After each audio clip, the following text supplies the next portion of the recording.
Hello, hello, hello, everyone. Welcome back to another video.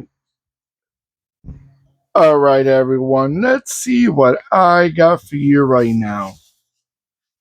Is this a Chevrolet Corvair that you put in the dryer and it shrank?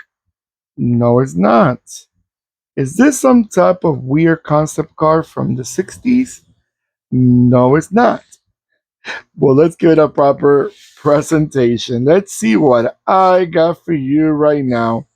This is a 143 scale 1963 NSU Prinz 4. Now, what can I tell you about this little German car from the early 60s? I find it very attractive. And believe me, I know I say that in almost every car, but this is one of those cars that it really, really brings me back memories. And I'll tell you why.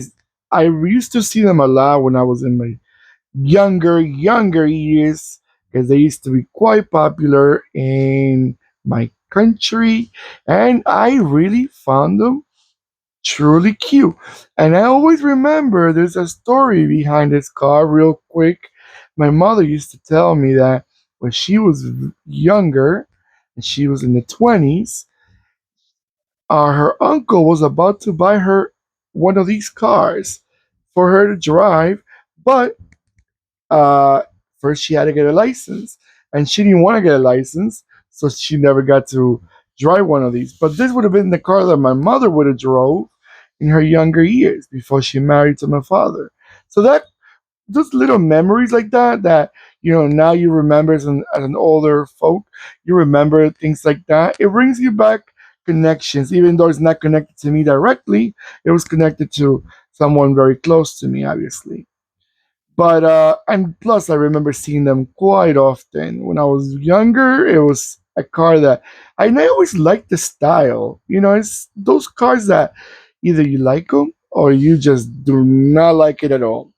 Now, the NSU Prince, I know, not Prism, sorry, Prince 4.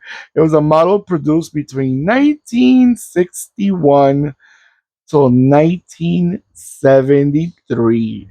Okay, it says here the new body was, because the original NSU Prince was a little bit smaller, even. So this one took over that model. So this is one of the revelations of the Frankfurt Motor Show of September 1961. The Prince 4 replaced the original Prince. The new body closely resembled the then fashionable Chevrolet Corvair. I think it really does look like a Chevrolet Corvair chopped in two because of the size, but of course much smaller. Like the original Prince, it was powered by a two-cylinder air-cooled engine in the rear.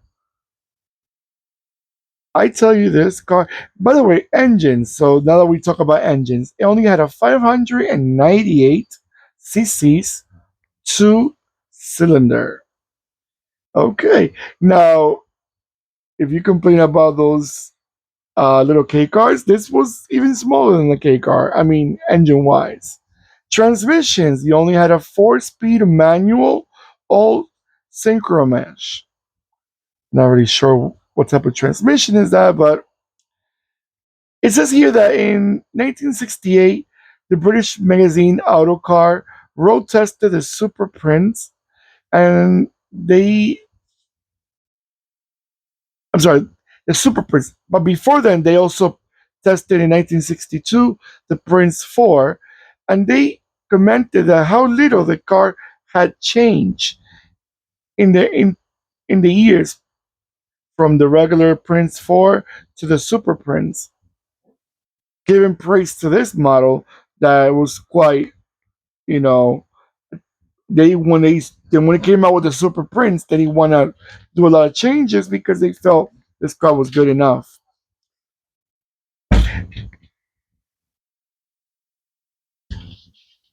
I was reading that this car, when it was sold in the UK example. Uh, since the UK market back in the days had a heavily protected, it was very heavily protected by the tariffs. The NSU prison for Prinz. Why keep saying prison? Prince for I don't know what I'm thinking about.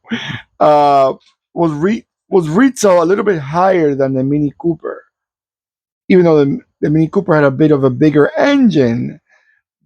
But it was because obviously this car was not produced in the UK, so the tariffs really, gave it a big hit. But they said that regardless, the testers from Magazine Autocar concluded that this price for the car was still very competitive by the way the car performed. So the car still performed pretty well, and the price quite didn't. It was not like overly expensive. All right, guys. I'm gonna let this beautiful car go around a few times, and I'll be right back.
All right, everyone.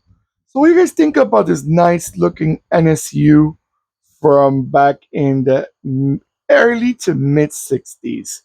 Sadly, NSU is no longer around. As you may know, with NSU, it says here that in 1969, Volkswagen acquired NSU and merged in with Auto Union to form the modern Audi brand, and production of the Prince ceased in 1973.